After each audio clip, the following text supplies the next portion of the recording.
আলাইকুম প্রিয় দর্শক, অন্য মঞ্চের আলাপচারিতায় আপনাদের সকলকে আমন্ত্রণ জানাচ্ছি। আমি আগেও বলেছি যে ভিপি নূরের উপর যে হামলাটা হয়েছে গতকাল, এটা সম্পূর্ণ পরিকল্পিত এবং আপনারা ভিডিওতে দেখলে বুঝবেন যে ওই জায়গায় আসলে ভিপি নূরকে হামলা করার মতো কোনো কারণই ঘটেনি। আইন শৃঙ্খলা বাহিনী পেটাতেই পারে যদি সেই সিচুয়েশন হয়, যেমন জানমালের নিরাপত্তার জন্য বা আইন শৃঙ্খলা বাহিনীর উপর যদি আক্রমণ করে, তাহলে তাদেরকে দমন করার জন্য লাঠিচার্জ, ছত্রভঙ্গ এগুলো করা যায়। কিন্তু যেখানে ভিপি নূর চলে এসেছেন জাতীয় পার্টির অফিস প্রাঙ্গণ থেকে সংবাদ সম্মেলন করার জন্য নিজেদের কার্যালয়ের সামনে এসেছেন, সেখানে অতর্কিত এই হামলার কোনো যুক্তি আমি দেখি না এবং এটা যে সম্পূর্ণ সুপরিকল্পিত এটা বলার অপেক্ষা রাখে না। এখন প্রশ্ন হচ্ছে যে তাহলে কেন এই হামলা হলো? জাতীয় পার্টির অফিস ঘেরাও বা মানববন্ধন এই কর্মসূচি যখন গণ অধিকার পরিষদ ঘোষণা করেছিল, তখন সেনাপ্রধানের নিরাপত্তা অফিসার ব্রিগেডিয়ার শামস তিনি ভিপি নূরকে ফোন দেন।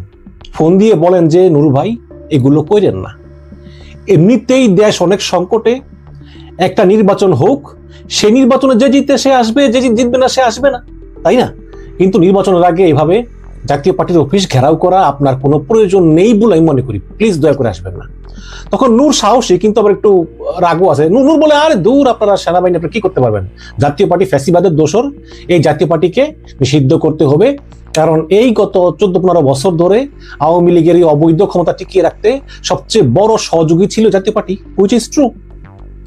তো যাই হোক, এরপর নুরুল হক নূর ঘেরাও করে মানববন্ধন করে ধাওয়া পাল্টা দেওয়া হয়। এই তারপরে যখন সে চলে আসে, তখন হয়তো বা উপরের কোনো নির্দেশ, এখন সেখানে যে কমান্ডার ছিল সে নির্দেশ দিয়েছে নাকি আর উপরের লেভেল থেকে, মানে সেনাপ্রধানের কাছ থেকে এই নির্দেশ এসেছে, এবার আমি শিওর না, কিন্তু উপরের লেভেল থেকেই এই নির্দেশটা এসেছে তাকে প্রহার করার জন্য। হয়তো এটুকু হতে পারে যে প্রহার করতে গিয়ে বেশি প্রহার করে ফেলেছে বা এরকম হতে পারে, বাট এটা ছিল পরিকল্পিত। কেন এই হামলা চালানো হলো? সেটা হচ্ছে যে বাংলায় কথা আছে না, ঝিকে মেরে বউকে শেখানো। মানে ওই যে শাশুড়িরা কি করে, শাশুড়িরা তার নিজের মেয়েকে মারে আর কি, মায়েরা ছেলের বউকে শিখায়। তো এখানে শাশুড়ি হচ্ছে সেনাবাহিনী, আর ঝিটা তো বুঝলাম যে ঝি হচ্ছে ভিপি নূর। তাহলে বউটা হচ্ছে এনসিপির হাসনাত সার্জিস। ভিপি নূরের গায়ে আঘাত করে হাসনাদেরকে দেখালো যে ভবিষ্যতে যদি কোনো মবের চেষ্টা করো, তাহলে তোমাদের পরিণতিও কিন্তু এই নূরের মতো হবে। নূরের মতো নেতা, যিনি কিনা সেই কোটা আন্দোলন থেকে শুরু করে এই পর্যন্ত একটা সাধারণ ঘরের ছেলে হয়ে নিজেকে এই অনন্য উচ্চতা নিয়েছেন, নির্যাতন সহ্য করেছেন, জেল জুলুম সবকিছু করেছেন, কিন্তু এই রকম কেউ তাকে আগে মারেনি। এমনকি স্বৈরাচার সরকারও কিন্তু তাকে এইভাবে মারেনি, যেভাবে এই সেনাবাহিনী গতকালকে মারল। এবং সেনাবাহিনী এটাকে একটা টেস্ট কেস হিসাবে নিয়েছে এবং নূরকে মেরে এনসিপিকে দেখিয়ে দিয়েছে যে ভবিষ্যতে যদি কোনো দাবিতে কোনো মবের চেষ্টা করো, তাহলে তোমাদের পরিণতিও এইরকমই হবে। এবং এই কারণেই আপনারা জানেন যে এনসিপি খুবই ক্ষুব্ধ, তারা প্রতিবাদ করেছে। এবং আমি আগেও বলেছি যে ভিপি নূরের উপর আক্রমণটা আসলে বিএনপি এবং জামাতের দ্বন্দ্বের একটা ফসল। বিএনপি জামাত বৈঠক করেছে, কিন্তু ফলপ্রসূ হয়নি। তখন জামাত মনে করতেছে যে হয়তো বিএনপি আওয়ামী লীগের মতো জাতীয় পার্টিকে নিয়ে এটা নির্বাচন করতে পারে এবং সেখানে জাতীয় পার্টির ব্যানারে ফ্যাসিবাদী আওয়ামী লীগ যোগ দিতে পারে। তো এই কারণেই তার চিন্তা করছে যে জাতীয় পার্টিকে নিষিদ্ধ করতে হবে, এবং তারা যেহেতু নিজেরা বড় দল কিছু বলতে পারে না, এই কারণে নূরকে দায়িত্ব দিয়েছে যে একটা জনমত তৈরি করে জাতীয় পার্টিকে নিষিদ্ধ করার জন্য, একটা জনমত তৈরি করে, একটা আন্দোলন তৈরি করে, তারপর সরকারের উপর চাপ প্রয়োগ করে জাতীয় পার্টিকে নিষিদ্ধ করতে দিতে হবে। কিন্তু সেনাবাহিনী কত যে না, আওয়ামী লীগ নিষিদ্ধ হয়েছে, কিন্তু এখন যে দলগুলো আছে এই দলগুলোর ভিতরেই নির্বাচন হোক এবং এতে যে যে আসন পায় পাক। আর সেনাবাহিনীর যুক্তি হচ্ছে যে জাতীয় পার্টি কয়টা আসনই পাবে ভাই? জাতীয় পার্টি একসময় রংপুরে খুব স্ট্রং ছিল, এখন সেই রংপুরও তাদের অবস্থা খারাপ।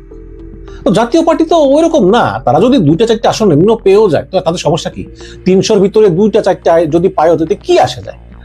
তো এখন যেহেতু নূর সেনাবাহিনীর কথা শুনলেন না, কাজেই সেনাবাহিনী সুযোগ পেয়ে তাকে উত্তম মাধ্যম দিয়েছে, কিন্তু ডোজ বেশি হয়ে গিয়েছে, যেই কারণে তিনি এখন জীবন মৃত্যুর সন্ধিক্ষণে, যেটা অবশ্যই নিন্দনীয়। কারণ ভিডিওতে আপনি দেখবেন যে ওই জায়গায় নূরকে হামলা চালানোর কোনো কারণই নেই। আইনশৃঙ্খলা বাহিনী তখনই হামলা চালায় যখন প্রয়োজন হয়, কিন্তু এটা সম্পূর্ণ নিষ্প্রয়োজন ছিল এবং নূরের উপর হামলা করাই হয়েছে উপরের নির্দেশে এবং হাসনাদের দেখানোর জন্য যে দেখো তোমাদের পরিণতিও একই রকম হবে। এবং ভিপি নূরের উপর হামলায় সরকার কিন্তু আসলে চরম মর্মাহত। আমরা দেখেছি আসিফ নজরুল মর্মাহত, ডক্টর ইউনূস মর্মাহত। তারা চাননি যে নূরের উপর হামলা হোক, কারণ নূর হচ্ছে অন্যতম জুলাই যোদ্ধা এবং এই হাসিনার পলায়নে নূরের ভূমিকা ছিল অনেক। সুতরাং এই সরকারের আমলে এই জুলাই যোদ্ধা নূরের উপর সেনাবাহিনীর আক্রমণ ডক্টর ইউনূস সহজভাবে নিতে পারেননি, তিনি মনে কষ্ট পেয়েছেন। আমরা যদি শেখ হাসিনার আমলে ভিপি নূরের উপর হামলার জন্য শেখ হাসিনাকে দায়ী করি, তাহলে ইউনূসের আমলে নূরের উপর হামলার জন্য আমরা কাকে দায়ী করব?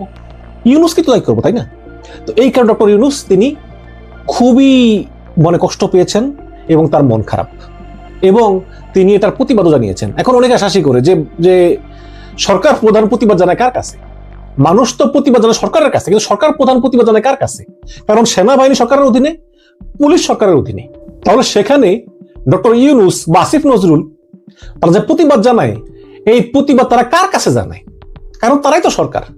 কিন্তু দর্শক, আমরা তো জানি যে সরকারের কন্ট্রোলে সবকিছু নাই, কিচ্ছু নাই সরকারের কন্ট্রোলে। সচিবালয় চালায় আমলারা, সেনাবাহিনী চালায় সেনাপ্রধান, পুলিশ বাহিনী চালায় কিছু লোকজন, উপদেষ্টা। ইউনূসের কন্ট্রোলে কিছু নাই, ইউনূসের কথা কেউ শোনেও না। এখন সরকার বলতেছে যে নূরের উপর হামলাকারীদের বিচার বিভাগীয় তদন্তের আওতায় আনবো এবং যারা যারা দোষী তাদের শাস্তির ব্যবস্থা করব। ভালো কথা। তাহলে যেই সব পুলিশগুলো দোষী, ইনক্লুডিং ওই যে লাল গেঞ্জিওয়ালা, ও নাকি মিজান নাম ওসির ড্রাইভার, পল্টন থানার ওসির ড্রাইভার, তো সবাইকে আপনি শাস্তির আওতায় আনলেন। হ্যাঁ, পুলিশদেরকে শাস্তির আওতায় আনতে পারবেন, আমার মনে এটুকু বিশ্বাস আছে।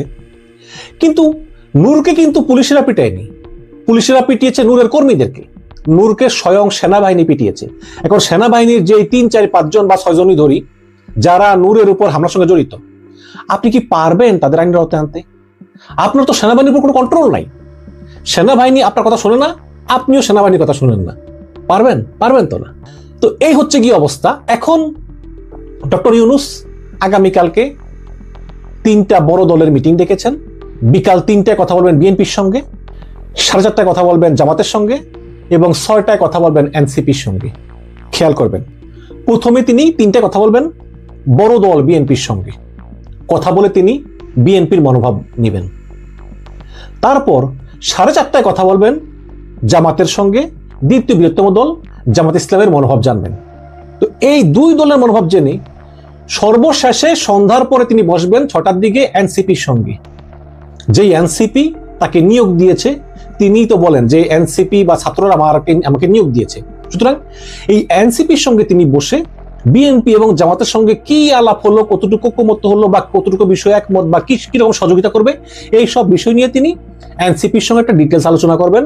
আলোচনা করে তিনি সিদ্ধান্ত নেবেন। কি সিদ্ধান্ত নেবেন?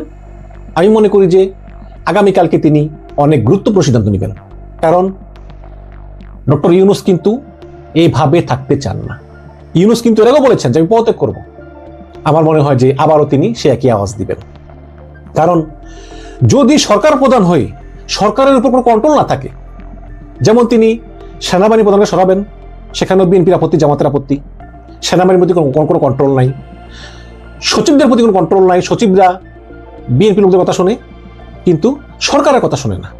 তারপরে ইউনূসের 3টা কাজ: সংস্কার, বিচার, নির্বাচন। সংস্কার হচ্ছে না, বিএনপি এটা বিরোধিতা করে, জামাত এটার বিরোধিতা করে। এখন নির্বাচনও হচ্ছে না। ডক্টর ইউনূস বারে বারে বলেছেন যে ফেব্রুয়ারির প্রথম সপ্তাহে নির্বাচন হবে, কিন্তু জামাত বলতেছে যে আমি প্রপোর্শনাল রিপ্রেজেন্টেশন না হলে আমি নির্বাচন করব না। কিন্তু বিএনপি বলে আমরা আগের পদ্ধতিতেই করব। তো আগামীকালকে ডক্টর ইউনূস জামাত এবং বিএনপিকে বলবেন যে দেখো, আমার সবচেয়ে প্রধান কাজই হচ্ছে একটা সুষ্ঠু নির্বাচন করা, কিন্তু সেই নির্বাচন যদি আমি করতে না পারি, সেই নির্বাচনে যদি বিএনপি অংশ নেয়, জামাত অংশ না নেয়, তাহলে তো সেই নির্বাচন হবে না। এবং তাহলে আমার দায়িত্ব থেকে কি লাভ? তাহলে আমি এই দায়িত্ব চাই না। বিএনপি এবং জামাত, তোমরা যদি নির্বাচন কোন পদ্ধতিতে হবে এই ব্যাপারে তোমরা একমত না হও, হয়তো এও বলতে পারে যে সেনাবাহিনীর উপর আমি যে কন্ট্রোল আনতে চাই, সেই কন্ট্রোল আনার ব্যাপারে যদি তোমরা একমত না হও, তাহলে তো আমার ক্ষমতা থেকে লাভ নেই। তবে আমার মনে হয় যে সেনাবাহিনীর কথা নাও বলতে পারে, যেহেতু নির্বাচন অল্প কয়েকদিন বাকি আছে।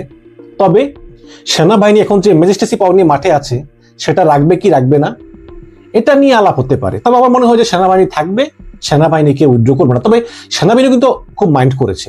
যেমন গতকালকে যখন সেনাবাহিনীর বিরুদ্ধে সবাই বিষেধাজ্ঞা শুরু করলো, প্রত্যেকটা রাজনৈতিক দল বিষেধাজ্ঞা শুরু করলো, অনেক জনসাধারণ তারা বলতেছে সেনাবাহিনী বাড়াবাড়ি করছে, সেনাবাহিনী বিভিন্ন লোককে মেরেছে। সেনাবাহিনীর কিছু গ্রুপ মনে করেছিল যে নূর যেহেতু এখন অত্যন্ত বিতর্কিত, নূর টাকা পয়সা খায়, তারপরে নূর চান্দাবাজি করে, নূরের বিরুদ্ধে ইলিয়াস লাগছে, পিনাকি লাগছে, তারা অনবরত নূরের বিরুদ্ধে ভিডিও বানায়, কাজে আমরা যদি নূরকে মারি তাহলে হয়তো পাবলিক খুশি হবে। কিন্তু পাবলিক উল্টো সেনাবাহিনীর বিরুদ্ধে ভয়ঙ্কর রিঅ্যাকশন দেখিয়েছে এবং এই কারণে আজকে সেনাবাহিনী গোসা করেছে। আজকে যখন গণ অধিকার পরিষদের কিছু কর্মী তারা জাতীয় পার্টির অফিস ভাঙচুর করে আগুন লাগিয়ে দেয়, তখন কিন্তু সেনাবাহিনীকে ডাকা হয়েছিল, কিন্তু সেনাবাহিনী আসেনি। কারণ সেনাবাহিনীর কথা হচ্ছে যে আমরা গিয়ে কষ্ট করব, আমরা গিয়ে মব দমন করব, ওদিকে বদনাম হয় আমাদের উপরে, তার চেয়ে দরকার নাই, পুলিশ যা করে করুক আমরা যাব না। তো যেই সেনাবাহিনী গতকালকে গিয়ে অতিরিক্ত বাড়াবাড়ি করে একটা লোককে একদম জীবন মৃত্যু সন্ধিক্ষণে পাঠিয়ে দিল, সেই সেনাবাহিনী আজকে আবার গোসা করে রাগ করে স্পটেই আসলো না। তাহলে দেখেন সেনাবাহিনীর উপর সরকারের কন্ট্রোল কতটুকু আছে, মোটেই নেই। এখন আগামীকালকে ডক্টর ইউনূস বিএনপি জামাতকে বলতে পারেন যে তোমরা যদি নির্বাচনে উভয় দল অংশগ্রহণ না করো এবং এই সংস্কারের ব্যাপারে এবং কোন পদ্ধতি নির্বাচন হবে সে ব্যাপারে একমত না হও, তাহলে বাবা আমি আর এখানে থাকতে চাই না, তোমরা নতুন একজন নির্ধারণ করো, তার কাছে ক্ষমতা দিয়ে আমি চলে যাব। সুতরাং এই রবিবার খুবই গুরুত্বপূর্ণ দিন। আজকে নির্ধারণ হবে যে নির্বাচন হবে কি হবে না, আর যদি হয়ও তাহলে আগের নিয়মই হবে নাকি আনুপাতিক হারে হবে। শুধু তাই নয়, আজ নির্ধারিত হবে যে ইউনূস ক্ষমতায় থাকবেন কি থাকবেন না।